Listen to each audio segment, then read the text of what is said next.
আল্লাহ রাব্বুল আলামিন প্রথম আয়াতে বলেছেন আউযু বিল্লাহি মিনাশ শাইতানির রাজীম ক্বাদ আফলাহাল মুমিনুন ক্বাদ আফলাহাল মুমিনুন ঈমানদারগণ সফল হয়ে গেছে। যারা ঈমান এনেছে তারা সফল হয়ে গেছে। আল্লাহ পাক স্টেটমেন্ট দিচ্ছেন ঈমানদারগণ সফল হয়ে গেছে। দুইটা শব্দ এখানে, সাফল্য আর ঈমানদার। আগে বুঝতে হবে আমাদেরকে সাফল্য কাকে বলে এবং বুঝতে হবে ঈমানদার কাকে বলে।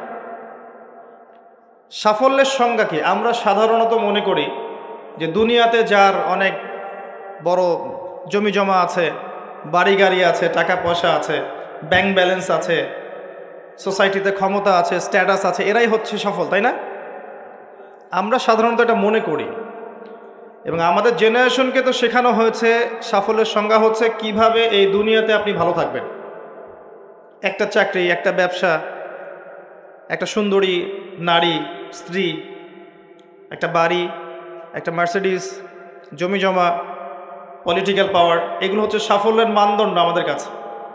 এগুলো অর্জন করলে পরে সমাজের মানুষ বলে হ্যাঁ লোকটা সফল, জীবনে কিছু করতে পেরেছে।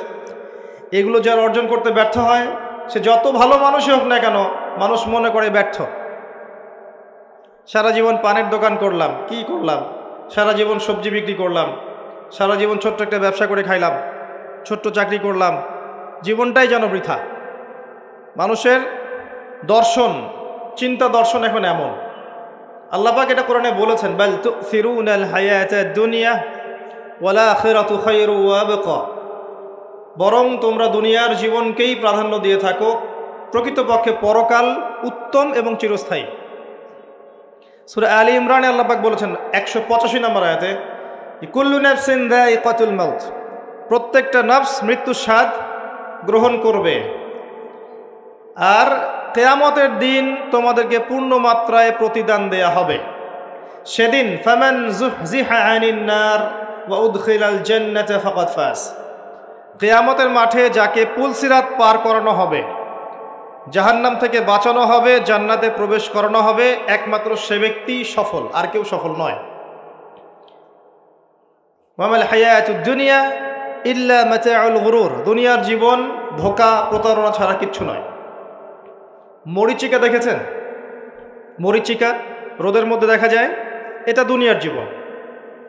আল্লাহ পাক এর সাথে তুলনা করেছেন। আরেকটা আয়াত আছে সূরা হাদীদের মধ্যে, ওই আয়াতের মধ্যে আল্লাহ পাক দুনিয়ার জীবনের একটা এক্সাম্পল দিয়েছেন, দৃষ্টান্ত দিয়েছেন। কেমন? আল্লাহ বলছেন ই'লামু, তোমরা জেনে রাখো, তোমরা সবাই জেনে রাখো আন্নামাল হায়াতুদ দুনিয়া লাইবুন ওয়া লাহু ওয়া জিনাতুন ওয়া তাফাখুরুম বাইনাকুম ওয়া তাকাসুর, তোমরা জেনে রাখো দুনিয়ার জীবনটা হচ্ছে খেলাধুলা। ছোট বাচ্চা যারা থাকে এরা খেলাধুলা ছাড়া কিছু বোঝে? ওদের কাছে দুনিয়াটা এমনই, খেলার মতো, খেলাধুলা করবো, এটাই দুনিয়ার জীবন ওদের কাছে মনে হয়। আর একটু বড় হলে আল্লাহ, দেখবেন কিশোর কিশোরীরা এখন দুনিয়ায় জীবনের কোনো উদ্দেশ্য নাই, সারাদিন এই বস্তুবাদিতার স্রোতে গা ভাসিয়ে দিয়েছে, ছেলে খেলায় সময় পার করছে। সারাদিন দেখবেন ফেসবুক, ইউটিউবিং, টিকটক, আড্ডাবাজি করা, লুডো খেলা, পাবজি, ফ্রি ফায়ার, ওদের কাছে লাহু মানে মজা, হাসি তামাশা। দুনিয়ার জীবন কি? ঠাট্টা, মজা, হাসি তামাশা। আর একটু বুঝ বেশি থাকলে ড্রাগ অ্যাডিক্টেড হবে, গার্লফ্রেন্ডকে নিয়ে ঘুরবে, পর্নোগ্রাফিতে আসক্ত হবে, জুয়া খেলবে, ক্যাসিনোতে যাবে। দুনিয়ার জীবন ওদের কাছে এমন। আরেকটু বড় হলে ওয়াজিনাতুম ওয়া তাফাখুরুম বাইনাকুম ওয়া তাকাসুর, আরেকটু বড় যখন হবে, ম্যাচুরিটি আসবে, তখন প্রতিযোগিতা, প্রাচুর্যের প্রতিযোগিতা, কে কত বেশি সম্পদ অর্জন করতে পারে, কার কত বেশি জমি আছে, কার কত সুন্দর স্ত্রী আছে, কার কত বড় চাকরি, কার কত বড় সম্পত্তি, কার কত বড় ক্ষমতা, জনবল কার কত বেশি। এই যে তাফাখুরুম বাইনাকুম ওয়া তাকাসুর, আল্লাহ পাক এটা সূরা তাকাসুরেও বলেছেন আলহাকুমুত তাকাসুর হাত্তা যুরতুমুল মাকাবির, তোমরা প্রাচুর্যের প্রতিযোগিতা তোমাদেরকে মোহাচ্ছন্ন করেছে যতক্ষণ না তোমরা কবরে শায়িত হচ্ছ। কাল্লা সাউফা তা'লামুন সুম্মা কাল্লা সাউফা তা'লামুন, কখনো নয়, শীঘ্রই তোমরা জানতে পারবে। আবারও বলছি, শীঘ্রই তোমরা জানতে পারবে। কাল্লা লাউ তা'লামুনা ইলমাল ইয়াকিন, তখন ইলমাল ইয়াকিনে জানবে।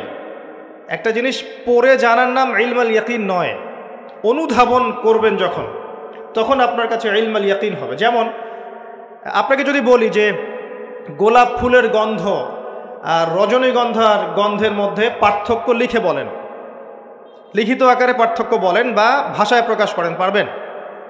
কথা বুঝতে পারছেন? গোলাপ ফুলের গন্ধ এবং রজনীগন্ধার গন্ধের মধ্যে কি পার্থক্য আছে আমাকে লিখিত আকারে দেন বা ভাষায় প্রকাশ করেন, পারবেন? এটা সম্ভব? মধুর মিষ্টি কেমন আর এই যে আপনার গুড় এর মিষ্টি কেমন লিখিত আকারে বলুন বা ভাষায় প্রকাশ করুন, পারবেন? কিভাবে পারা যাবে? কিভাবে? যদি আপনি দুইটা ফুল কাছে নেন, নিয়ে দুটার ঘ্রাণ শোকেন, সুখে আপনি বুঝতে পারবেন, অনুধাবন করবেন। ইলমাল ইয়াকিন, এটা হচ্ছে ইলমাল ইয়াকিন। আপনার নিশ্চিত জ্ঞান হলো যে এই গন্ধটা এমন, এই গন্ধটা এমন। পরে আপনি বলবেন অমুকের গন্ধটা গোলাপের মতো আর অমুকের গন্ধটা রজনীগন্ধার মতো। এই যে ইলমাল ইয়াকিন, মধু খান আবার গুঁড়ো খান, স্বাদ যখন বুঝবেন আপনি বুঝে ফেলবেন যে কোনটা কিসের স্বাদ। এই চাক্ষুষ জ্ঞানটাকে বলা হয় কি? ইলমাল ইয়াকিন। কবরের আযাব না ভোগ করলে মানুষ বুঝবে না পরকাল কি জিনিস, ওইটা ইলমাল ইয়াকিন। আমি বুঝাতে পারছি? কবর যখন চাপ দিবে নাউযুবিল্লাহ, তখন মানুষের ইলমাল ইয়াকিন হবে যে এটাই সেই শাস্তি। সূরা দুখান পড়ে দেখেন, আল্লাহ পাক বলেছেন যুক ইন্নাকা আনতাল আজিজুল কারীম, শাস্তি ভোগ করো, আজকে শাস্তি ভোগ করো। পৃথিবীতে অনেক সম্মানিত ছিলে, আজকে শাস্তি ভোগ করো। এটাই সেই শাস্তি যা তুমি অস্বীকার করেছিলে। তখন বুঝবেন কোনটা ইলমাল ইয়াকিন। তো আল্লাহ পাক এই কথাটা বলেছেন সূরা তাকাসুরের মধ্যে, তোমাদের প্রাচুর্যের প্রতিযোগিতা ব্যস্ত করে রেখেছে যতক্ষণ পর্যন্ত না তোমরা কবরে শায়িত হচ্ছ। কাল্লা সাউফা তা'লামুন সুম্মা কাল্লা সাউফা তা'লামুন কাল্লা লাউ তা'লামুনা ইলমাল ইয়াকিন। নিশ্চিত জ্ঞান সহকারে তোমরা জানবেই ইনশাআল্লাহ তাআলা। আল্লাহ পাক সূরা হাদীদের এই আয়াতে বলছেন যে দুনিয়ার জীবনটা খেলাধুলা, প্রাচুর্যের প্রতিযোগিতা, অনর্থক বিষয়ে ব্যস্ত থাকা। ই'লামু আন্নামাল হায়াতুদ দুনিয়া লা'ibun ওয়া লাহু ওয়া যিনাতুন ওয়া তাফাখুরুন বাইনাকুম ওয়া তাকাসুরুন ফিল আমওয়ালি ওয়াল আওলাদ। এই প্রাচুর্যের প্রতিযোগিতা হচ্ছে সম্পদের ক্ষেত্রে, সন্তানদের ক্ষেত্রে। এটা করি না আমরা? আমার এত সন্তান, আমার এত সম্পদ। আল্লাহ এটাই বলছেন কামাসালি গায়যিন, এর এক্সাম্পলটা হচ্ছে এমন, কামাসালি গায়যিন আ'জাবাল কুফফার নাবাত। দুনিয়ার জীবনের উদাহরণ হচ্ছে এমন একটা বৃষ্টির মতো, ভালো করে বোঝেন, একটা বৃষ্টির মতো যে বৃষ্টিটা একটা মৃত জমিনে পড়ল, জমিনটা মৃত ছিল, এরপর জমিনটা সজীব হলো, হওয়ার পরে সেখানে ফসল ফলল, ফসলটা এক পর্যায়ে সবুজ হলো। কি হলো? সবুজ, শস্য শ্যামল হয়ে গেল।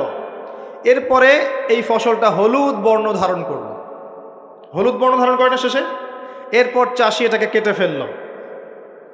এই যে বৃষ্টি পড়ল, মৃত জমিন জীবিত হলো, এই যেখানে বীজ দেয়া হলো, ফসল ফলল, ফসলটা সবুজ হলো, তখন চাকচিক্যময় চারপাশ, শস্য শ্যামল, সুজলা সুফলা, না?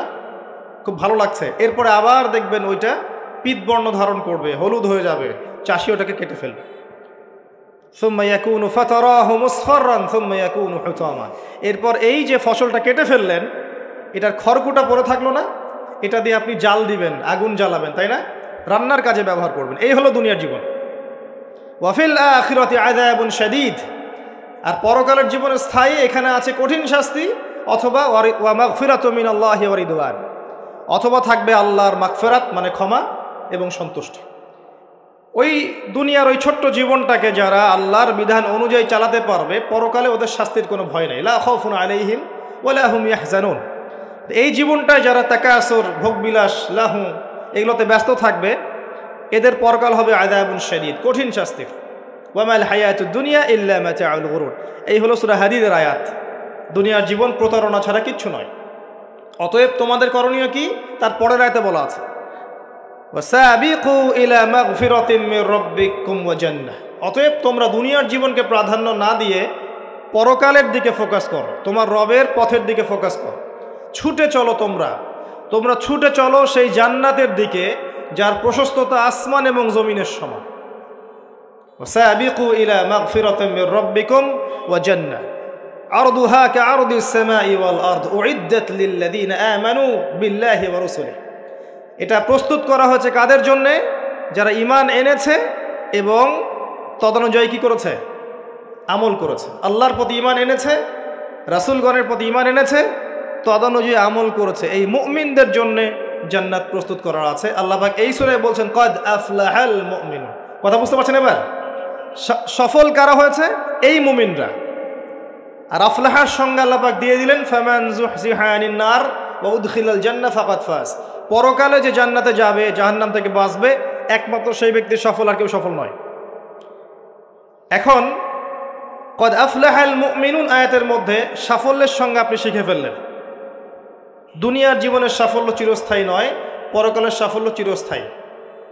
দুনিয়ার সবচেয়ে আরামে আয়েশে থাকা ব্যক্তিকে আল্লাহ পাক 1 সেকেন্ডের জন্য জাহান্নামে প্রবেশ করাবেন।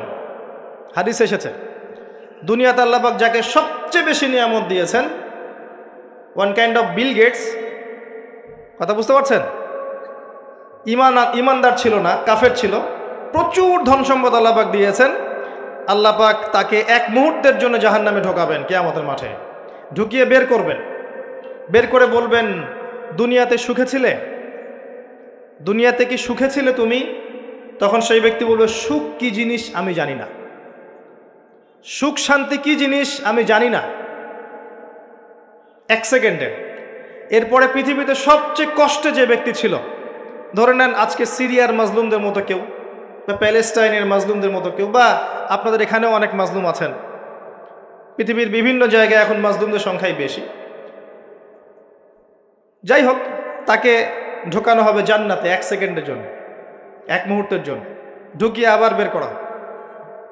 আল্লাহর 1 মুহূর্ত আবার আমাদের মতো নয়, ওই 1 মুহূর্তেই সে অনন্তকালের স্বাদ পেয়ে যাবে। আল্লাহ পাকের 1 মুহূর্ত, তাতে অনন্তকালের স্বাদ সে পেয়ে যাবে ইনশাআল্লাহ। এবার বের করবেন। দুনিয়াতে কষ্টে ছিলে? দুনিয়াতে কখনো কষ্টে ছিলে? এই ব্যক্তি বলবে কষ্ট কি জিনিস আমি তো জানি না, কষ্ট কি জিনিস আমি তো জানি না। অর্থাৎ এই হাদিস থেকে বুঝতে পারছি দুনিয়াতে আমরা যে যত ভালোই থাকি না কেন, পরকালে যদি সফল হতে না পারি দুনিয়ার জীবন বৃথা। ওই যে বাবু তোমার তো 16 আনাই বৃথা, একটা কবিতা আছে না, পড়েছিলেন? এখন তো এগুলা বই থেকে উঠিয়ে দেওয়া হচ্ছে মোটামুটি। ওমর ফারুক একটা কবিতা ছিল, পড়েছেন? এখন আমরা পড়েছিলাম, এখন এগুলো নাই। আস্তে আস্তে আস্তে আস্তে টেকনিক্যালি ভ্যানিশ হয়ে যাচ্ছে, মানে হাওয়ায় মিলে যাচ্ছে। সুবহানাল্লাহ। এই বিশ্বে কোনো কিছুই এমনি এমনি হচ্ছে না। এই বিশ্বে যা কিছু হচ্ছে এর পিছনে কোনো না কোনো কারণ থাকে। কারণটা ফাইন্ড আউট করতে হলে আপনাকে খিজির হতে হবে। কি হতে হবে? তাকে পাবেন কোথায়? কোথায় পাবেন? মাজমাউল বাহরাইন, 2 সাগরের মিলনস্থলে পাবেন। সূরা কাহফ, নবী মুসা আলাইহিস সালাম এবং খিজির আলাইহিস সালামের গল্প পড়েন, ঘটনাটা পড়েন। এখানে আপনি দেখবেন খিজির আলাইহিস সালামকে আল্লাহ পাক বাহ্যিক জ্ঞানের সাথে সাথে আধ্যাত্মিক জ্ঞান দিয়েছিলেন। যখন বাহ্যিক এবং আধ্যাত্মিক জ্ঞান একত্রিত হবে, মাজমাউল বাহরাইন, 2 সাগর মিলে যাবে, তখন আপনি নূর লাভ করবেন, বাসিরা লাভ করবেন, অন্তর্দৃষ্টি লাভ করবেন। তখন আপনি চারপাশের বিষয়গুলো গভীরভাবে বুঝতে পারবেন ইনশাআল্লাহ। শুধু বাহ্যিক চোখ দিয়ে দেখলে প্রশ্ন করবেন নৌকা কেন ফুটা করলেন, বাচ্চাকে কেন হত্যা করলেন, আর এই দেয়াল কেন নির্মাণ করলেন? কারণ মুসা আলাইহিস সালাম বাইরের চোখ দিয়ে দেখছিলেন, আর খিজির আলাইহিস সালাম ভিতরের চোখ দিয়ে দেখছিলেন। ভিতরের চোখ তখনই খুলবে যখন এখানে আল্লাহর নূর আসবে। আর নূর পাবেন সূরা নূরের মধ্যে, বলে দিলাম। নূর কোথায় পাবেন? সূরা নূরের মধ্যে। আরও কিছু কাজ আছে নূর পাওয়ার, তার মধ্যে অন্যতম একটা হচ্ছে মনের মধ্য থেকে যাবতীয় হিংসা, গীবত, বিদ্বেষ, তহমত, এই যে সমালোচনার অপসংস্কৃতি আর অহংকার, রিয়া দূর করে ফেলতে হবে। আর এগুলো চাইলেই দূর করা সম্ভব নয়, এগুলো চাইলেই দূর করা সম্ভব নয়। যাদের মনের মধ্যে এগুলো নাই তাদের সাথে ঘোরাফেরা করতে হয়। হ্যাঁ, যাদের মনের মধ্যে এগুলো নাই তাদের সাথে ঘোরাফেরা করলে, তাদের সাথে ওঠা বসা করলে, তাদের বইপত্র পড়লে, তাদের লেকচারগুলো শুনলে তখন আপনার মধ্যে একটা তাসির হয়। শুধু দূর থেকে কথা শুনে বই পড়ে কিন্তু সব অর্জন হয় না। যদি তাই হতো তাহলে একটা কিতাব ধরিয়ে দিয়েই আল্লাহ পাক ক্ষান্ত হয়ে যেতেন। কিতাব নাজিল করেছে, পড়ে নাও বাসায় গিয়ে। নবী সাল্লাল্লাহু আলাইহি ওয়াসাল্লাম যে সূরাগুলো নাজিল হয়েছে বলতেন বাসায় গিয়ে পড়ে নাও, বাস হয়ে যাও। ব্যাপারটা কেমন ছিল? তিনি নিজে আমল করেছেন, সাহাবীদেরকে আমল করে দেখিয়েছেন, সাহাবায়ে কেরাম তার সংস্পর্শে থেকে ইসলাম শিখেছেন। এখন ডিফিকাল্ট সিচুয়েশন, আপনি যাবেন কোথায়, কার সংস্পর্শে যাবেন? অনেক ক্ষেত্রে এমনও দেখা যাবে যারা ইসলামের ধারক আর বাহক, তাদের ভিতরে ইসলাম নাই। বাহ্যিকভাবে মনে হবে ইসলামের ধারক বাহক, ভিতরে নিজেরই ইসলাম নাই। তো খুব ডিফিকাল্ট। এই জন্য আল্লাহর কাছে দোয়া করতে হবে, আল্লাহ আমাদেরকে উপযুক্ত আলেম, উপযুক্ত ওলামায়ে কেরাম, উপযুক্ত ওস্তাদ, উপযুক্ত মাশায়েখ এগুলো দান করেন। তারপরে আল্লাহ পাক ইনশাল্লাহ দান করবেন ইনশাআল্লাহ আযজা ওয়া জাল। যাই হোক, পয়েন্ট একটা শিখলাম, দুনিয়ার জীবন চূড়ান্ত না। দুনিয়ার জীবনের সবচেয়ে সুখী ব্যক্তিও জাহান্নামে গেলে বলবে সুখ কী জিনিস আমি জানি নাই। আর দুনিয়ার সবচেয়ে কষ্টে থাকা ব্যক্তি জান্নাতে গেলে বলবে দুঃখ কী জিনিস আমি জানি না। মানুষ দোয়া করলে কয়েকটা জিনিস হয়। মানুষ দোয়া করলে রিজিক যদি হালাল হয়, আকীদায় যদি শিরিক না থাকে, আমলে যদি বেদাত না থাকে, দোয়া করলে দোয়া কবুল হয়ে যাবে ইনশাআল্লাহ। দোয়া করলে দোয়া ডাইরেক্ট কবুল হয়, অথবা আল্লাহ পাক এই দোয়ার বিনিময়ে তার ভবিষ্যতের কিছু বিপদ আপদ ছড়িয়ে দেন। মনে করেন আপনি দোয়া করেছেন, অনেক দোয়া করেছেন, ইনস্ট্যান্ট আপনি রেজাল্ট পান নাই, তা আপনি জানেনই না এই দোয়ার বদৌলতে আপনার আগামীর বিপদ আল্লাহ কাটিয়ে দিয়েছে। এটা আল্লাহ জানেন, আপনি জানেন। অথবা কি হতে পারে, অথবা কিয়ামতের মাঠে এই বিনিময় দেওয়ার জন্য আল্লাহ পাক প্রতিদান রেখে দিবেন নিজের কাছে। এবং আমরা অনেকেই কিয়ামতের মাঠে উঠব, উঠে আল্লাহ পাক আমাদেরকে দেখাবেন, আমল নামা দেখাবেন এবং বলবেন অমুক দিন তুমি এই দোয়া করেছিলে, আমি এই দোয়াটা ওই সময় দেইনি, তোমার জন্য জমা রেখেছি, আজকে সেই দোয়ার বিনিময় তোমাকে দান করব। ওই দিন মানুষ বলবে, আমরা বলবো যে কাশ দুনিয়াতে আমার কোনো দোয়াই যদি কবুল না হতো। কথা বুঝতে পারছেন? দুনিয়াতে যদি আমার কোনো দোয়াই কবুল না হতো, আজকে সব প্রতিদান পেতাম। একজন অসুস্থ ব্যক্তি যার দুনিয়াতে প্রচুর রোগ ছিল, কিয়ামতের মাঠে যখন দেখবে যে এগুলোর প্রতিদান কত হাজার হাজার নেকি সে পাচ্ছে, তখন সে বলবে দুনিয়ার পুরো জীবনটাই যদি অসুস্থ থাকতাম কতই না ভালো। আমি বুঝাতে যাচ্ছি, এরকম অনেক হাদিস আছে, বলতে গেলে রাত শেষ হয়ে যাবে, যে দুনিয়ার জীবনটার মূল্য আল্লাহর কাছে খুব বেশি নয়, একটা মাছির পাখার সমানও নয়। যদি হতো তাহলে কোনো কাফের মুশরিককে আল্লাহ পাক এক ঢোক পানি খেতে দিতেন না। আর আজকে আমাদের চিন্তা চেতনা সমস্ত বিষয় দুনিয়া কেন্দ্রিক। আমাদের পড়াশোনার উদ্দেশ্য দুনিয়া, ব্যবসার উদ্দেশ্য দুনিয়া, চাকরির উদ্দেশ্য দুনিয়া, আমাদের সামাজিক কাজগুলোর উদ্দেশ্য দুনিয়া, সব কিছুই দুনিয়া কেন্দ্রিক। আর আমরা সবাই মনে করছি দুনিয়াই দুনিয়া, এরপরে আর কিছু নাই। মনে রাখবেন, যে ব্যক্তি দুনিয়ার জন্যে দুনিয়া করে, শুধু দুনিয়ার জন্যই দুনিয়া করে, সে দুনিয়া পরকাল দুটোই হারাবে। আর যে ব্যক্তি পরকালের জন্য দুনিয়া করবে, সে ইহকাল পরকাল দুটোই পাবে ইনশাআল্লাহ। কথা বুঝতে পারছেন? যে ব্যক্তি দুনিয়ার জন্যই দুনিয়া করবে, সে দুনিয়া আখিরাত দুটোই হারাবে। দুনিয়ার জন্য যদি আমি দিনের কাজও করি তাও হারাবো। কথা বুঝতে পারেন নাই? দুনিয়ার স্বার্থে যদি আমি দিনের কাজ করি, ইসলামকে নিয়ে দুনিয়ার স্বার্থ অর্জন করতে চাই, তাহলে দুনিয়া আখিরাত দুটোই হারাবো। আর যদি পরকালে আল্লাহ সন্তুষ্টি পাওয়ার জন্য আমি দুনিয়া করি, আল্লাহ পাক পরকাল দুনিয়া দুটোই দিবেন ইনশাআল্লাহ। আল্লাহ পাক আমাদেরকে বোঝার তৌফিক দান করুন, আমিন। আশা করি আমরা সাফল্যের সংজ্ঞাটা বুঝতে পেরেছি। কারা সফল হবে? মুমিনরা। এবার আসেন, মুমিন কারা? সহজ কথায় বলছি, যারা 6টা বিষয় বিশ্বাস করে। কয়টা? 6টা পিলারে যারা বিশ্বাস করে। 1 নাম্বার, মুহাম্মদ সাল্লাল্লাহু আলাইহি ওয়াসাল্লামকে জিজ্ঞেস করা হয়েছিল না, ইয়া মুহাম্মদ সাল্লাল্লাহু আলাইহি ওয়াসাল্লাম আখবিরনি আনিল ঈমান, আমাকে ঈমান সম্পর্কে বলুন। মনে আছে হাদিসটা? হাদিসে জিবরিল, মিশকাতের 2 নম্বর হাদিস মেবি, জি, আর মুসলিম শরীফের 9 নম্বর হাদিস। জিবরাইল আলাইহিস সালাম মানুষের বেশ ধরে নবী সাল্লাল্লাহু আলাইহি ওয়াসাল্লামের কাছে এসেছিলেন, তার হাঁটুর সাথে হাঁটু লাগিয়ে বসেছেন, বসে 4টা প্রশ্ন করেছিলেন। ইসলাম কাকে বলে, ঈমান কাকে বলে, ইহসান কাকে বলে, এবং কিয়ামত কবে হবে। নবীজি বলেছিলেন কিয়ামত কবে হবে এই বিষয়ে প্রশ্নকারী উত্তরদাতার জ্ঞান সমান। তখন তিনি আবার প্রশ্ন করেছিলেন, তাহলে আলামত কিছু বলে দিন। এর উপর বিস্তারিত আমার খুতবা আছে, শুনে নেবেন, ইউটিউবে আছে। তো এর মধ্যে একটা প্রশ্ন ছিল ঈমান কাকে বলে। নবী সাল্লাল্লাহু আলাইহি ওয়াসাল্লাম উত্তর দিয়েছিলেন, আল ঈমান, ঈমান হচ্ছে আন তুমিনা বিল্লাহ, তুমি বিশ্বাস করবে এক আল্লাহর প্রতি, মুখস্থ করে ফেলবেন, এক আল্লাহর প্রতি ঈমান, ওয়া মালাইকাতিহি, তার ফেরেশতা মণ্ডলীর প্রতি 2 নম্বর। 3 নম্বর ওয়া কুতুবিহি, তার আসমানি কিতাব সমূহের প্রতি, সমস্ত আসমানি কিতাব সমূহের প্রতি। 4 নম্বর ওয়া রুসুলিহি, তার সমস্ত রাসূলগণের প্রতি বিশ্বাস করবে। 5 নম্বর ওয়াল ইয়াউমিল আখির, পরকালের জীবনে বিশ্বাস করবে। 6 নম্বর ওয়াল কদরি খায়রিহি ওয়া শাররিহি, তাকদীরের ভালো এবং মন্দের প্রতি বিশ্বাস করবে। এই 6টা পিলারের প্রতি বিশ্বাস করার নাম কি? ঈমান। বলেন তো আমার সাথে। 1 নম্বর আল্লাহর প্রতি, 2 নম্বর ফেরেশতা মণ্ডলীর প্রতি, 3 নম্বর আসমানি কিতাব সমূহের প্রতি, 4 নম্বর নবী রাসূলগণের প্রতি, 5 নম্বর পরকালের জীবনের প্রতি, 6 নম্বর কি?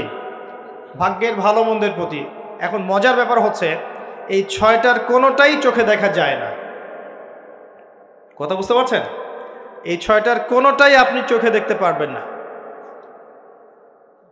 আল্লাহ দেখেছেন, মালায়েকা ফেরেশতা দেখেছেন, আসমানি কিতাব সমূহ, আগের আসমানি কিতাবগুলো দেখেছেন।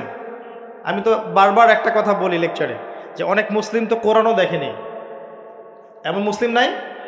আছে, অবশ্যই আছে, দিন দিন ওদের সংখ্যা বাড়ছে। হ্যাঁ, কেমব্রিজ, অক্সফোর্ড, হার্ভার্ড থেকে পড়ে আসছে, কোরআন দেখেনি। হ্যাঁ, আপনি তোলা তোলা করে বড় করেছেন, ইউনিভার্সিটিতে পড়ে আপনার ছেলে কোরআন দেখেনি কখনো। দেখেছে যে তার বাবার মৃত্যুবার্ষিকীতে হুজুর এসে একটা বই পড়ে, তার নাম কোরআন, তার কাছে এরকমই মনে হয়। এরকম জেনারেশন আছে না? এদেরকে খিজির আলাইহিস সালাম পেলে হত্যা করতেন। ওই যে ছোট্টবেলায় একটা বাচ্চাকে হত্যা করলেন, মনে আছে? একটা ছোট্ট বাচ্চাকে খিজির আলাইহিস সালাম হত্যা করেছিলেন। নবী সাল্লাল্লাহু আলাইহি ওয়াসাল্লাম বলেছিলেন, কে জন্য হত্যা করলেন? একটা অপরাধ করলেন আপনি। খিজির আলাইহিস সালাম বলেছিলেন, এই বাচ্চা যদি বড় হতো তাহলে বিশাল কাফের হতো এবং নিজে কুফরি করতো, পিতামাতাকে কাফের বানিয়ে ছাড়তো। এই হলো সেই জেনারেশন যেটাকে আমরা বড় করছি এখন। বিশ্বাস করেন এটাই সেই জেনারেশন। আর সূরা কাহফ কিন্তু শেষ জামানার সূরা। এই সূরা আপনাকে দাজ্জাল থেকে বাঁচাবে। দাজ্জাল আগমনের সময় বিশ্বের কি অবস্থা হবে এটা ওই সূরার মধ্যেই দেয়া আছে। এটাকে আপনাকে বুঝতে হবে গভীরভাবে। যাই হোক, আসেন, আসমানি কিতাবসমূহ আমরা কিন্তু দেখিনি, কোরআন আমরা দেখেছি। নবী রাসূলগণ কোন নবীকে দেখেছেন? এমনকি আমরা কি আমাদের নবীকেও দেখেছি? দেখিনি। ওয়াল ইয়াউমিল আখির, পরকালকে দেখেছেন? পরকালের কিছুই দেখিনি আমরা। দেখেছি? আমরা শুনেছি কবরে আযাব হয়, দেখেছেন কখনো? কবর চাপা দিবে, দেখেছেন? কবরের প্রশ্নোত্তর হবে, দেখেছেন? কবরে যে আমরা দাফন করে দিয়ে আসি, কখনো কি দেখা যায় এগুলো? আমরা কি রূহ বা আত্মাকে দেখেছি? দেখেছি? এরকম পরকালের প্রতিটা স্তর, কিয়ামতের মাঠ, মিজান, পুলসিরাত, জান্নাত, জাহান্নাম, আমলনামা দেখেছি? দেখি নাই। আমাদের কাঁধের ফেরেশতা দেখেছি? কিচ্ছু দেখি নাই। এই যে 6টা পিলার ঈমানের, সব কিন্তু গায়েব, অদৃশ্য বিশ্বাস। এটাই সেই আয়াতের ব্যাখ্যা। আল্লাহ পাক বলেছেন, আলিফ লাম মিম যালিকাল কিতাব লা রাইবা ফিহি হুদাল লিল মুত্তাকিন, এই বইটা মুত্তাকিদের জন্য হেদায়েত, যে বই কোনো সন্দেহ নাই, যে কিতাবে কোনো সন্দেহ নাই। এই মুত্তাকি কারা? আল্লাযীনা ইউমিনুনা বিল গায়বি, যারা কিনা প্রথমত এই গায়েবের প্রতি ঈমান আনে। এই হলো গায়েবের 6টা পিলার। এখন সবচেয়ে মজার কথা হচ্ছে যে এখনকার শিক্ষা এবং জ্ঞান দর্শন হচ্ছে এমন যে পরীক্ষা নিরীক্ষা, বিজ্ঞান, যুক্তি আর দর্শন দিয়ে কোনো কিছুকে যদি প্রমাণ না করতে পারেন তাহলে তার অস্তিত্ব নেই। এটা আমাদেরকে শেখানো হয়, পশ্চিমারা এটা শিখিয়েছে। পশ্চিমারা এটা শিখিয়েছে যে পরীক্ষা নিরীক্ষা, পর্যবেক্ষণ, যুক্তি, দর্শন, বিজ্ঞান, এগুলো দিয়ে যদি আপনি প্রমাণ করতে না পারেন কোনো কিছুকে, তাহলে এগুলোর কোনো অস্তিত্ব নেই। এজন্যই তারা ঈমানের 6 পিলারের কোনোটাতেই বিশ্বাস করে না। কথা কি বুঝতে পারছেন? আল্লাহকে তো আপনি ল্যাবে প্রমাণ করতে পারবেন না, পারবেন? আর আল্লাহ যদি সামনে থাকতেন তাহলে কি ফেরাউনও তাকে সাজদা করতো না? করতো না? তাহলে কি দুনিয়ার জীবনটা কোনো পরীক্ষা হতো? হতো না। যাই হোক, এই যে মালায়েকা, আপনি কি ল্যাবে প্রমাণ করতে পারবেন? পারবেন? পারবেন না। রূহ বা আত্মাকে প্রমাণ করতে পারবেন? স্বপ্নের ব্যাখ্যা দিতে পারবেন? ঘুম, মানুষ যে ঘুমায়, ঘুমের মধ্যে হাসে এবং কাঁদে, আছে না? ঘুমের মধ্যে ভয় পায়, ব্যাখ্যা করতে পারবেন? পারবেন না। এই যে পরকালের জীবনের, কবরের আযাব, জান্নাত, জাহান্নাম, মিজান, পুলসিরাত, একটাকেও কি ব্যাখ্যা করা যাবে? ল্যাবরেটরিতে প্রমাণ করা যাবে? ওদের দর্শন হচ্ছে, এটাকে বলে এপিস্টিমোলজি বা জ্ঞানতত্ত্ব। ওদের জ্ঞানতত্ত্ব হচ্ছে যে যেহেতু এগুলোকে আমরা প্রমাণ করতে পারছি না, অতএব এগুলোর কোনো অস্তিত্ব নাই, চাক্ষুষ যা দেখব তাই সত্য। এটা ওই যে মূসা আলাইহিস সালামকে বলেছিল তার কওম, লান নুমিনা লাকা হাত্তা নারাল্লাহা জাহরা, আমরা বিশ্বাস করব না তোমার কথা হে মূসা, যতক্ষণ আল্লাহকে হাজির করছো আমাদের সামনে, দেখবো তারপর বিশ্বাস করব। এই জ্ঞানতত্ত্ব দিয়েই সারা বিশ্বের শিক্ষা দর্শন চলছে। এ কারণেই বলি আমি যে শিক্ষার মধ্যে শিরক আছে। কি আছে? শিক্ষা দর্শনের মধ্যে শিরক আছে। কিন্তু এই চিন্তা চেতনা লালন করে কেউ জ্ঞান অর্জন করে, তার এই পুরো জ্ঞান অর্জনটাই বৃথা। এই জ্ঞানের দিয়ে সে দুনিয়া পাবে, পরকাল পাবে না। তো ইমানের 6 পিলার প্রত্যেকটাই কি? গায়েবে বিশ্বাস। এগুলো বিশ্বাস করতে হবে, এটাই দুনিয়ার জীবনের পরীক্ষা। মনে রাখবেন, এগুলোর প্রতিটার পিছনেই বিজ্ঞান আছে, যুক্তি দর্শন আছে, কিন্তু আমাদেরকে সেই ক্যাপাবিলিটি অফ থিঙ্কিং দেয়া হয় নাই। আমাদেরকে ওই মাথার মধ্যে ওই চিন্তা শক্তি দেয়া হয়নি যে আপনি মালায়েকা ব্যাখ্যা করতে পারবেন। যখন মৌতের আলামত শুরু হবে, মানুষের চোখ লোহার মতো তীক্ষ্ণ হয়ে যাবে। আছে না সূরা কফের মধ্যে, ফাকাশাফনা আনকা গিতাআক ফাবাসারুকা ইয়াওমা হাদিদ, এই যে তোমার চোখ আজকে লোহার মতো তীক্ষ্ণ হয়ে গেছে, পরকালকে দেখতে পারবে সে। মৃত্যুর সময় দেখবেন মানুষ চোখ খুলে তাকিয়ে থাকে না, চোখ বন্ধ করে দেয়া হয়। তার রুহটা যে মালায়েকা নিয়ে চলে গেছেন, সে দেখতে থাকে, রুহটাকে ফলো করতে থাকে। মানুষের সায়েন্স বলে এখন মানুষের বডি যখন মারা যায় তারপরও চোখ জীবিত থাকে।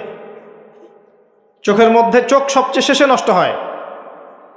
চোখের এই যে ইন্দ্রিয়ের ক্ষমতাটা, এটা মানে ডেড বডি মারা যাওয়ার সাথে সাথেই শেষ হয়ে যায় না, চোখের এই ক্ষমতাটা বাকি থাকে। দেখবেন চোখ তাকিয়ে আছে। যদি ভালো মানুষ হয়, একটা জান্নাত থেকে সিঁড়ি নামিয়ে দেওয়া হয় এবং সিঁড়িতে করে তার আত্মা চলে যাবে ইল্লিনে ইনশাআল্লাহ। আর খারাপ হলে কোথায় যাবে? সিজ্জিন।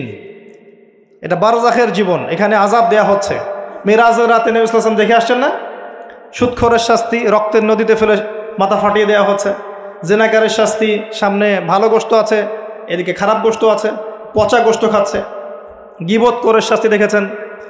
এতিমের মাল আত্মসাৎকারী এরকম করে আগুনের দলা খাচ্ছে, পায়ুপথ দিয়ে আগুন বের হয়ে যাচ্ছে। অনেক শাস্তি দেখে এসেছেন। এক শ্রেণীর বক্তার শাস্তিও দেখেছেন। নাউযুবিল্লাহ, আল্লাহ পাক হেফাজত করুন আমাদেরকে। আগুনের কেচি দিয়ে জিহ্বা কেটে দেয়া হচ্ছে, আগুনের কেচি দিয়ে জিহ্বা কেটে দেয়া হচ্ছে। সেটা হচ্ছে বলতো, কাজের বেলা কিছু ছিল না, এবং শরীয়তের মূল বিষয়কে বিকৃত করে ফেলতো এই শাস্তি। যাই হোক, তো এই 6 পিলারে কি করতে হবে? এই 6 পিলার 3টা কাজ করতে হবে। একটা হচ্ছে এই 6টা পিলারে আপনাকে প্রথমে আমাকে মনে বিশ্বাস করতে হবে, এটা 1 নাম্বার। তাসদীক বিল জিনান, ইকরার বিল লিসান। এরপর আপনাকে মৌখিক স্বীকৃতি প্রদান করতে হবে। এরপর আমালু বিল আরকান, কাজে বাস্তবায়ন করতে হবে। আর ঈমান কিন্তু ইয়াজিদু ফিত তাআহ, আল্লাহর আনুগত্যে ঈমান বৃদ্ধি পায়। ওয়া ইয়ানকুসু ফিল মাসিয়া, এবং আল্লাহর অবাধ্যতা করলে ঈমান কিন্তু কমে যায়। ঈমান বাড়ে, ঈমান কমে। ঈমানের 6টা পিলারকে আবার 3টা কাজ করতে হবে: মনে বিশ্বাস, মুখে স্বীকৃতি, কাজে বাস্তবায়ন। কাজে বাস্তবায়ন করতে গেলে আপনি অনেক সময় ভুল করে ফেলতে পারেন, গুনাহ করে ফেলতে পারেন। গুনাহ করে ফেললেই, কবিরা গুনাহ করলেও কেউ কাফের হয়ে যাবে না। সে বড়জোর ফাসেক জালেম হতে পারে, তার তওবার দরজা কি থাকবে? খোলা থাকবে। তওবা করে সে ফিরে আসতে পারে। মৌতের আগ পর্যন্ত ওর তওবার দরজা খোলা আছে। আল্লাহ পাক চাইলে তাকে তওবা নসিব করতে পারেন। এই জন্য কেউ কবিরা গুনাহ করলেই তাকে কাফের মনে করার কোনো সুযোগ নেই। যারা ইসলামের নামে জঙ্গিবাদ ছড়িয়েছে, তারা এই আকীদায় বিশ্বাস করে যে কেউ যদি কবিরা গুনাহ করে তাহলে কাফের হয়ে যাবে। কথা বুঝতে পারছেন? এটা খারেজি আকীদা বলে। কি আকীদা? খারেজি আকীদা। এরা বিশ্বাস করে কেউ কবিরা গুনাহ করলেই কাফের হয়ে যায়, অতএব ওকে মারা হালাল, ওর রক্ত হালাল, ওর সম্পদ হালাল। এই কারণে দেখবেন মুসলিম কান্ট্রিগুলোর মধ্যে এই যে মুসলিম থেকে হত্যা করা হচ্ছে, হত্যা মুসলিম থেকে করা হচ্ছে, নাম দেওয়া হচ্ছে জিহাদ। এটা আমেরিকার এবং ইসরায়েলের এজেন্ডা ছিল, এর বেশি কিছু না। খুব সতর্ক, যুব সমাজ খুব সতর্ক থাকবেন। মানে কিছু মানুষের গরম গরম লেকচারে পথভ্রষ্ট হয়ে যায় না। এত সহজেই একজন মুসলিম কাফের হয়ে যায় না। কবিরা গুনাহ করলেই কোনো মুসলিম ব্যক্তি কাফের হয়ে যায় না। সে বড়জোর ফাসেক জালেম হতে পারবে, তার তওবার দরজা বন্ধ হয়ে যায় না, বরং খোলা থাকবে। মৌত পর্যন্ত সময় আছে তার তওবা করে ফিরে আসে। খুব সাবধান। এই জায়গায় সেই সমস্যা যেটা আপনারা ধরতে পারবেন না। এটা এই সমস্যাগুলো পলিটিশিয়ান ধরতে পারবে না, কিন্তু এটা হচ্ছে জ্ঞানতাত্ত্বিক সমস্যা, ধর্মতাত্ত্বিক সমস্যা। এখানে এই ব্যাখ্যা দিয়ে যুবকদের মাথা ওয়াশ করা হয়েছে। খুব সাবধান। এখানে আল্লাহ পাক বলছেন কদ আফলাহাল মুমিনুন, এইভাবে যারা ঈমান নিয়ে আসবে তারা সফল। তাহলে ঈমানের বিষয়টা আমরা বুঝলাম যে আমরা শৈথিল্যবাদীও হব না, চরমপন্থীও হব না। আমরা ঈমানের 6 পিলারে বিশ্বাস করব, মৌখিক স্বীকৃতি দিব, মনে বিশ্বাস করব, কাজে বাস্তবায়ন করব। কাজ করতে গিয়ে যদি ভুল ত্রুটি হয়ে যায়, কবিরা গুনাহ হয়ে যায়, তওবা করে ফিরে আসার সুযোগ আছে। কবিরা গুনাহ করলেই কেউ কাফের হয়ে যায় না, বরং সে বড়জোর ফাসেক জালেম হতে পারে। তার তওবার রাস্তা খোলা আছে, তাকে হত্যা করা আমার জন্য বৈধ নয়। সিম্পল। এইভাবে যারা ঈমান আনবে তাদেরকে বলা হচ্ছে আফলাহাল মুমিনুন, তারা সফল হয়ে গেছে। এবং তাদের আরও কিছু কোয়ালিটি আল্লাহ পাক বলেছেন, আমি একটা একটা করে বলে শেষ করছি। আল্লাহ পাক বলেছেন আল্লাযীনা হুম ফি সলাতিহিম খাশিউন। এভাবে ঈমান আনার পর তাদের প্রথম কাজ, তারা নামাজের মধ্যে খুশু খুজুর সাথে নামাজ পড়ে, যেটা এখনকার ডিজিটাল নামাজে আপনি পাবেন না। খুশু খুজুর সাথে নামাজের কয়েকটা শর্ত: ওয়াক্ত ঠিক থাকতে হবে, নামাজের পদ্ধতি ঠিক থাকতে হবে, নামাজের ধীর স্থিরতা বজায় থাকতে হবে, নামাজে আপনি কি পড়ছেন কি বলছেন এটা বোঝার চেষ্টা করতে হবে। এই জন্য আমি কিছু টিপস আপনাদেরকে এর আগেও দিয়েছি, আবার বলছি, এটা আমি ব্যক্তিগতভাবে উপলব্ধি করেছি যে নামাজের মধ্যে যদি আপনি প্রতিদিন প্রতি ওয়াক্তে একই সূরা পড়তে থাকেন, মনোযোগ কমে যাবে। আপনি এক এক ওয়াক্ত নামাজে এক এক সূরা পড়েন, ভেরিয়েশন রাখেন, আপনি নামাজে মনোযোগ পাবেন বেশি। এটা একটা টিপস। একটা টিপস হচ্ছে নামাজে যা পড়ছেন আল্লাহু আকবার থেকে আসসালামু আলাইকুম রহমতুল্লাহ পর্যন্ত প্রতিটা শব্দের অর্থটা জানার চেষ্টা করেন এবং ওই অর্থের দিকে মনোযোগ দেন। আপনার নামাজে মনোযোগ এদিক ওদিকে যাবে না ইনশাআল্লাহ। নামাজ যে ইমাম পড়াবে তাকে স্বাধীনতা দেন, ধীর স্থিরভাবে ওকে নামাজ পড়াতে বলেন এবং যিনি ইমামতি করবেন তার তেলাওয়াতটাকে অত্যন্ত সুললিত করার চেষ্টা করেন। সুন্দর তেলাওয়াত শুনলে মনোযোগ বেড়ে যায়, খেয়াল করে দেখবেন। তারাবির নামাজে সুন্দর তেলাওয়াত থাকলে দেখবেন মনোযোগ এদিক ওদিক যাচ্ছে না এবং দুনিয়াবি কাজগুলোকে ফারেক হয়ে নামাজ পড়তে আসে। মাথায় 10টা কাজ নিয়ে নামাজ পড়তে আসবেন, রিল্যাক্সে নামাজ পড়ে এবং নামাজের সময় আশপাশের শব্দ যেন না হয় খেয়াল রাখে। বাসায় বলে দিবেন নামাজের সময় আমাকে ডিস্টার্ব করবেন, নামাজের সময় ফোন আসলে আমাকে নক করার দরকার নাই, নামাজের সময় গেট নক করবে না। মানে নামাজটাকে আপনি সর্বোচ্চ গুরুত্ব দেন। কারণ কি, এটা পড়ার জন্যই তো পৃথিবীতে এসেছি। ওয়ামা খালাকতুল জিন্না ওয়াল ইনসা ইল্লা লিয়াবুদুন। দুনিয়াতে আসছি কেন ভাই? আল্লাহর ইবাদত করতেই তো। এখানে এত তাড়াহুড়োর কি আছে? এরপর আল্লাহ পাক তো সহজ করে দিয়েছেন। আপনি মুসাফির হলে কসর করতে পারবেন, পারবেন না? মুসাফির হলে কসর করতে পারবেন। আল্লাহ পাক নামাজের যে আহকাম আরকানগুলো দিয়েছেন এগুলোর মধ্যে নামাজের ফরজ ওয়াজিব সুন্নত মুস্তাহাব যেগুলো আছে ঠিকঠাক করে নামাজ পড়লে নামাজটা খুশু খুজুর সাথে হবে ইনশাআল্লাহ। আল্লাহ পাক আমাদেরকে সবাইকে খুশু খুজুর সাথে 5 ওয়াক্ত নামাজি বানিয়ে দিন, আল্লাহুম্মা আমিন। আর মুকিম যারা থাকবেন চেষ্টা থাকবে জামাত ধরার জন্য। এটা ব্যক্তিগত উপলব্ধি আমার। জামাতে সালাত পড়লে যেরকম মনোযোগ আসে, মনটা তৃপ্তি হয়, বাসায় নামাজ পড়লে সেটা হয় না। এটা হয় না। নামাজ জামাতে যখন যাব, ওযু করলাম, ইবাদত, পায়ে হেঁটে যাচ্ছি, গুনাহ মাফ হচ্ছে, সবার সাথে দেখা সাক্ষাৎ হয়, প্রথম কাতারে দাঁড়ানোর সুযোগ হয়, আপনার ইমামতি করলে মনোযোগ আরও বেশি থাকে, নামাজের পরে বসে জিকির আজগার করার সুযোগ হয়, নামাজের পরে আবার 2-1 হাদিস পড়ার সুযোগ হয়। পুরো কাজটা মিলে কিন্তু দেখবেন মনটা মানে কি বলবো, প্রশান্তিময় হয়ে ওঠে। বাসায় একা একা ঠিকঠাক নামাজ পড়লে এটা হয়ে ওঠে না। তবে কিছু নামাজ বাসায় পড়তে নবীজি বলেছেন, এতে করে বাসায় রহমত বরকত নাজিল হবে। অনেকে প্রশ্ন করে স্বামী স্ত্রী কি একসাথে নামাজ পড়তে পারবে? স্বামী স্ত্রী একসাথে সিনেমা দেখতে পারবে, নামাজ পড়তে পারবেন নাকি? এগুলো প্রশ্ন করে। স্বামী স্ত্রী কি একসাথে নামাজ পড়তে পারবে? নামাজ পড়েন না বলেই তো এই সমস্যা। স্বামী স্ত্রী একসাথে মাঝে মাঝে নামাজ পড়বে, মাঝে মাঝে নফল নামাজ পড়বেন একসাথে। এতে করে দেখবেন মহব্বত বাড়ছে, পরিবারের শান্তি বাড়ছে। স্বামী স্ত্রী একসাথে সারা দুনিয়া ঘুরে বেড়ায়, বেপর্দা হয়ে ফেসবুকে ছবি দেয়, এগুলো করতে পারবে, নামাজ পড়তে পারবে? জিজ্ঞাসা করছে, একজন প্রশ্ন করছে। আল্লাহ পাক বোঝার তৌফিক দান করুন, বোধ শক্তি দান করুন। ঈমান আনার পর প্রথম কাজ কি ভাই? সালাত। এরপর আল্লাহ পাক বলছে ওয়াল্লাযীনা হুম আনিল লাগwi মু'রিদুন। যারা অনর্থক কথা এবং কাজ থেকে দূরে থাকে, অনর্থক অহেতুক ফাহেসা কথা এবং কাজ থেকে দূরে থাকে, এরা হচ্ছে মুমিন, সফল হচ্ছে।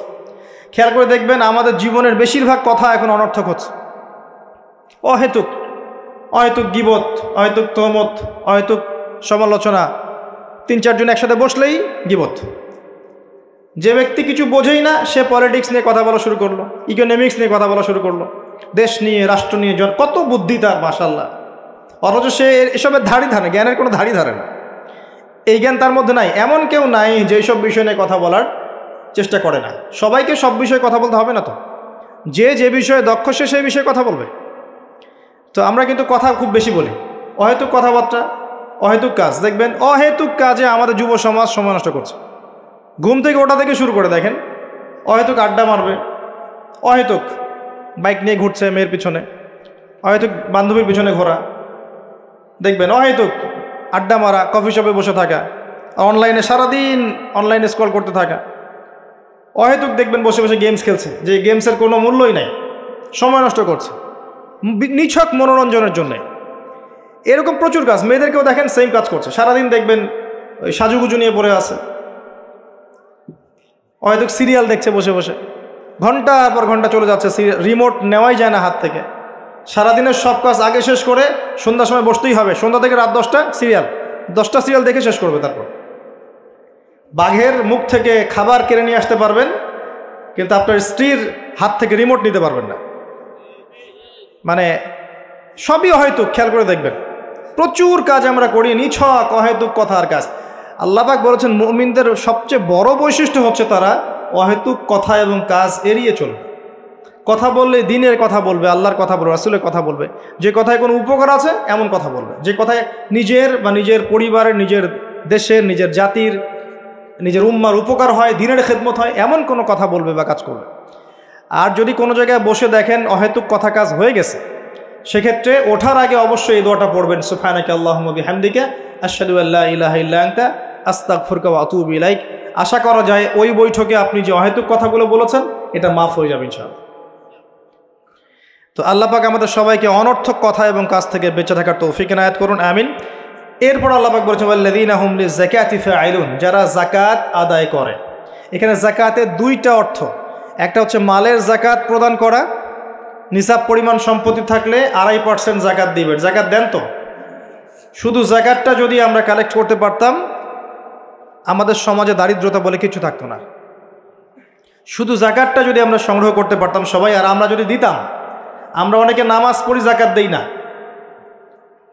রমজান মাসে তারাবির নামাজে এসে অনেক বড় বড় বাহাদুরি দেখাই, যাকাতটা আদায় করি না। বহু মানুষ আছে আমরা যাকাত দেই না। এমন অনেক মানুষ আছে আমাদের সমাজে যাদের এক একজনের যাকাতের টাকা দিয়ে শত শত মানুষের কর্মসংস্থান করা সম্ভব, জানেন? এমনও অনেক মানুষ আছে আমাদের দেশে। আমরা বলি না যে আমরা মধ্যম উন্নয়ন অগ্রগতির দেশ, তাই বলছি না এখন, কিন্তু উন্নয়নশীল দেশ হলে আমাদের মধ্যে এমন অনেক মানুষ আছে যাদের সম্পদ মাশাআল্লাহ ওই আকাশের চূড়ায় পৌঁছে গেছে। যাকাত নেন, দেখবেন অনেক কিছু করা সম্ভব। স্বেচ্ছায় যাকাত দেওয়ার মানসিকতা তৈরি করুন, এটা ফরজ জিনিস, নফল নয়। এটা একটা অর্থ। নিসাব পরিমাণ সম্পদ থাকলে যাকাত দিয়ে দিন। যদি যাকাত না দেন, সূরা তাওবা পড়ে দেখেন আপনার জন্য কি শাস্তি অপেক্ষা করছে। সম্পদ গলিয়ে কপালে, গালে, পিঠে সব জায়গায় আল্লাহ পাক লেপটে দিবেন, দিয়ে বলবেন হাযা মা কানাসতুম লিআনফুসিকুম, এটাই সেই সম্পদ যা তুমি তোমার জন্য জমিয়ে রেখেছিলে। ফাযুকুল আযাব বিমা কুনতুম তাকনিসুন, আজকে স্বাদ ভোগ করো, আযাব চাখো, যে সম্পদ তুমি সঞ্চয় করেছিলে এর স্বাদ তুমি চেখে দেখো। আল্লাহ পাক আমাদেরকে যাকাত প্রদান করার তৌফিক দান করুন, আমিন। যাকাত এবং ইসলামিক ইকোনমিক্স নিয়ে আমি ইনশাআল্লাহ ডিটেইলস কোন একটা লেকচার আলোচনা করব ইনশাআল্লাহ। আরেকটা অর্থ হতে পারে যাকাতের, হতে পারে না এটা অর্থই অন্যান্য অনেক ওলামায়ে কেরাম বলেছেন। এখানে যাকাত আরেকটা অর্থ হচ্ছে আত্মশুদ্ধি, মনটাকে পবিত্র করা। আর আত্মশুদ্ধি অর্জন হবে কিছু কাজে, আমি আবারও বলছি, আত্মশুদ্ধি অর্জন হবে নামাজ বেশি বেশি করে পড়লে এবং নফল নামাজ বাড়িয়ে দিলে, আল্লাহর জিকির বেশি বেশি করে করলে, তাসবিহ তাহলিলগুলো বাড়িয়ে দিলে, সকাল সন্ধ্যায় জিকির করলে, আল্লাহ পাকের কাছে বেশি বেশি দোয়া করলে, বেশি বেশি মৌতের কথা স্মরণ করলে, ইয়েতিমের মাথায় হাত বোলালে, মানব সেবামূলক কাজ করলে, জনগণের কল্যাণ হয় এমন কাজ করলে মন নরম হবে, সফট হবে ইনশাআল্লাহ। এবং মন যত নরম হবে তত বেশি আল্লাহর নূর সেখানে আসবে। একই সাথে মনের মধ্য থেকে যাবতীয় হিংসা, বিদ্বেষ, গীবত, তহমত, অহংকার, রিয়া বের করে ফেলতে পারলে ইনশাআল্লাহ দেখবেন আপনার আমার মনটা পবিত্র হবে। এটাই হচ্ছে তাজকিয়া। আল্লাহ বলেছেন কদ আফলাহা মান যাক্কাহা ওয়া কদ খাবা মান দাসাহা। অন্য সূরায় বলেছেন কদ আফলাহা মান তাযাক্কা ওয়া যাকারা ইসমা রাব্বিহি ফাসাল্লা। আল্লাহ পাক আমাদের সবাইকে আত্মশুদ্ধি অর্জন করার তৌফিক এনায়েত করুন, আমিন। এরপর আল্লাহ পাক বলেছেন ওয়াল্লাযীনা হুম লিফুরুজিহিম হাফিজুন, যারা লজ্জাস্থানের হেফাজত করে। নারী পুরুষ উভয়ের জন্য লজ্জাস্থানের হেফাজতের কথা বলা হয়েছে। আর নারীদের ক্ষেত্রে তাদের পুরো দেহই লজ্জাস্থান, আর পুরুষের সতর আপনারা জানেন। এখানে বৈধ সম্পর্কের বাইরে যত অবৈধ সম্পর্ক আছে সব কিছু থেকে দূরে থাকতে বলা হয়েছে। আপনার চোখের জেনা, মনের জেনা, হাতের জেনা, পায়ের জেনা, সমস্ত জেনা এবং সত্যিকারের জেনা সব কিছু থেকেই দূরে থাকতে বলা হয়েছে। আর লজ্জাস্থান পবিত্র রাখার সবচেয়ে শ্রেষ্ঠ মাধ্যম হচ্ছে পবিত্র স্ত্রীকে বিয়ে করা, বিয়ে শাদী করে নিজের ইজ্জতটাকে হেফাজত করা। এবং এটা প্রাপ্তবয়স্ক হয়ে গেলেই করে ফেলা উচিত। যত ডিলে করবেন পাপ বাড়তে থাকবে। এবং গার্ডিয়ানদের উচিত যদি একটা রিজিকের ব্যবস্থা হয়ে থাকে সন্তানের বয়স হয়ে গেলে বিয়ে দিয়ে দেওয়া ছেলে আর মেয়ের, যাতে করে ওরা পবিত্র জীবনযাপন করে, অবৈধ সম্পর্কগুলো থেকে বেঁচে থাকে। আবার অনেক সময় দেখা যায় যে আমরা বিয়ের পরেও যে পরকীয়া, তারপরে আপনার ব্যভিচার, পতিতালয়ে যাওয়া, ঠিক আছে, নারী পুরুষের অবাধ মেলামেশা, এগুলোও কিন্তু জেনার অন্তর্ভুক্ত। এগুলো লজ্জাস্থানের হেফাজতের খেলাফ। এর বাইরে আবার আছে সমকামিতা।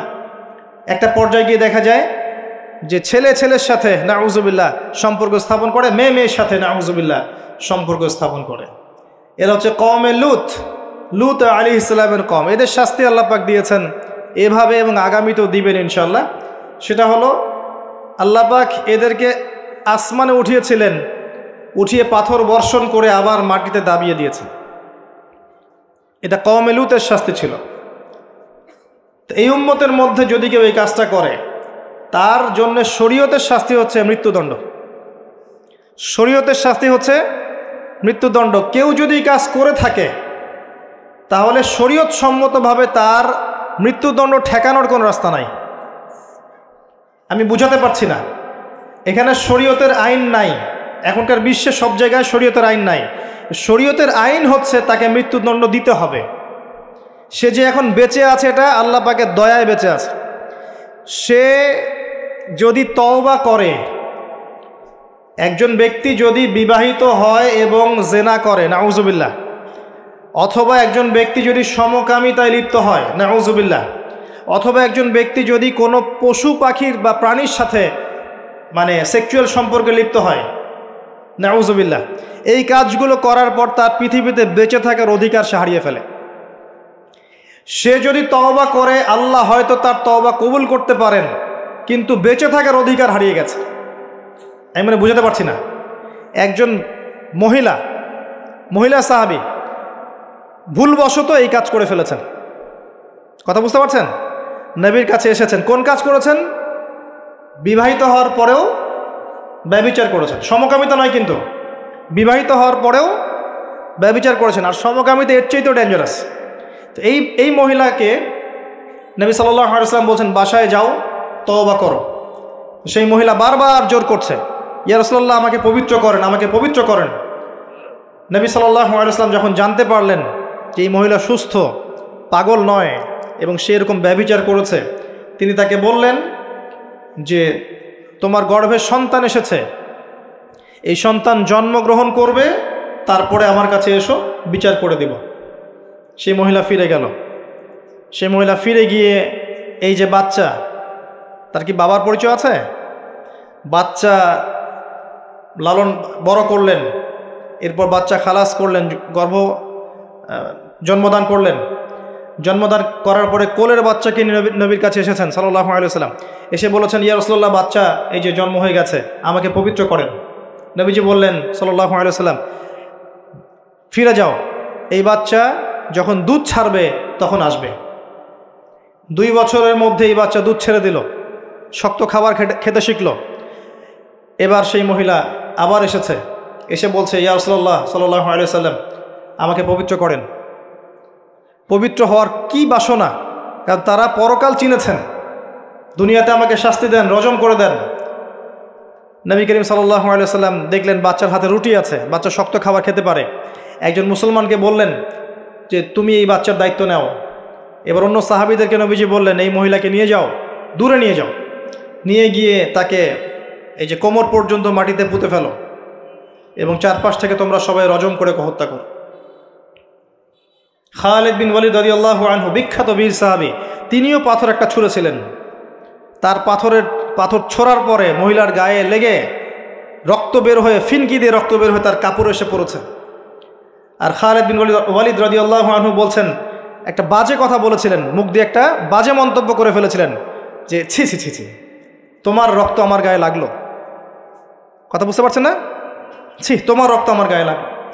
এই কথা শুনে নবী সাল্লাল্লাহু আলাইহি ওয়াসাল্লাম বলেছেন, হে খালিদ, গুনাহ করার পর এই মহিলা যত তওবা করেছে, এই সমস্ত তওবাগুলোকে যদি একত্রিত করে আল্লাহ পাক মদিনাবাসীর মধ্যে বন্টন করে দেন, তারপরেও এই মহিলার সমান হবে না। এই মহিলা এখন জান্নাতে আছে। আমি আপনাকে বুঝাতে পারি নাই যে তার তওবা আল্লাহ কবুল করেছেন, তার তওবাকে প্রশংসিত করেছেন, কিন্তু তার রজম কিন্তু কার্যকর করা হয়েছে। বিবাহিত হওয়ার পরেও যারা এরকম ব্যভিচারের সম্পর্কে আছেন, বেঁচে থাকার অধিকার হারিয়ে ফেলেছেন। আর যারা সমকামিতায় আছে, এরা তো আরও আগে হারিয়ে ফেলেছে। এদেরকে জনসমক্ষে মৃত্যুদণ্ড দেওয়ার কাজ ইসলামের শরীয়ত মোতাবেক। তো এই বিধান এখন নাই, আপনাকে কেউ এটা করবে না। আল্লাহর কাছে তওবা করেন নীরবে নিভৃতে, আল্লাহ পাক আশা করা যায় গুনাহ মাফ করে দিবেন ইনশাআল্লাহ তাআলা। কিন্তু পৃথিবীতে বেঁচে থাকার অধিকার মানুষ হারিয়ে ফেলে কিছু আমল করলে, এটা সেই আমল। আল্লাহ পাক এই সূরায় বলেছেন লজ্জাস্থানের হেফাজত করতে এবং পবিত্র স্ত্রীদের কাছে ব্যতীত অন্য কোথাও গিয়ে যেন আমরা সম্পর্কে লিপ্ত না হই। আল্লাহ পাক আমাদের সবাইকে পবিত্র থাকার তৌফিক এনায়েত করুন, আমিন। আর দুটা কথা বলে আল্লাহ পাক শেষ করেছেন এই প্রথম দিকের আয়াতগুলো। আল্লাহ পাক বলেছেন ওয়াল্লাযীনা হুম লিআমানাতিহিম ওয়া আহদিহিম রাউন। মুমিন তারা যারা আমানত রক্ষা করে এবং ওয়াদা রক্ষা করে। আমানত আর ওয়াদা, কিয়ামতের আলামত, কিয়ামত কবে হবে সাহাবীরা জিজ্ঞাসা করছেন। নবীজি বলছেন যখন আমানতের খেয়ানত করা হবে। সাহাবীরা বলছেন আমানতের খেয়ানত কিভাবে হবে? নবী সাল্লাল্লাহু আলাইহি ওয়াসাল্লাম বলছেন যখন অনুপযুক্ত ব্যক্তিকে দায়িত্ব প্রদান করা হবে বিভিন্ন সেক্টরে, তখন বুঝে নেবে এটাই সেই যুগ। ফান্তাজির সাআ, কিয়ামতের অপেক্ষা করতে থাকো।